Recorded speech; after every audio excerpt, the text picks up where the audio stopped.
Right now, we had a test a few weeks back. Tropical storm Colin blew through our area. Wind, rain, not a lot of damage, but it was a wake-up call that the 2016 hurricane season is here. And a scary reminder of what if it had been a big storm. Are we ready for it? We may not be as ready as we should be, but the Hillsborough County Sheriff's Office has no choice but to be ready. Major Chad Chronister is here this morning to talk about that. Hey, Chad, how you doing? Good morning, Russell. Well, it was not a bad storm. Certainly could have been a lot worse, but it did cause some problems, right? And we were expecting a lot worse with the unseasonably high tides and those bands of water coming in, all the rain. We were expecting a lot worse. We deployed our high-profile vehicles. We had deputies out monitoring those low areas where we expected some flooding, but very fortunate. I learned in the last few days how you all train. I mean, you have an exercise for this every year, but you actually have training with chainsaws.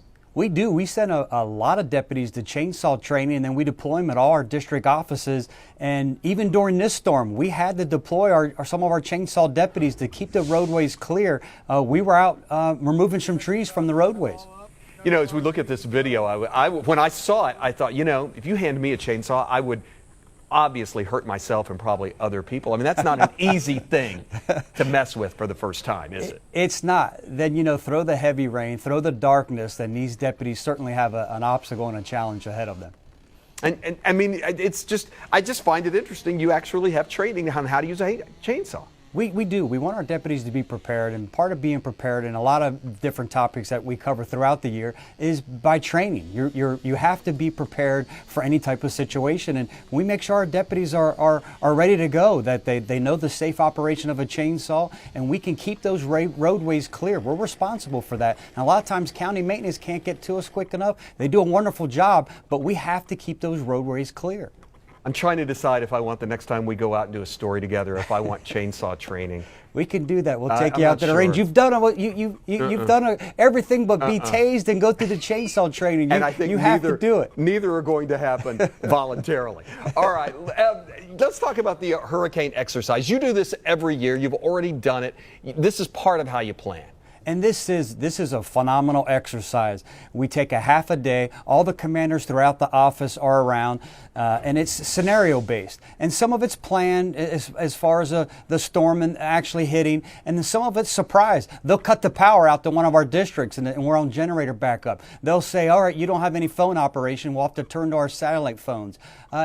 They'll say, okay, all your deputies are deployed, and now there's no place to feed them. And we don't think about stuff like that, but hey, we have to feed our deputies. They're in the middle of the storm. We've brought them all in on their days off. How do we feed them? So a great way for us to identify any type of weaknesses and fix them before the real storm hits the Tampa Bay area. And did I read that in the event of a storm, you might even have to move from your headquarters in Ybor City to Brandon?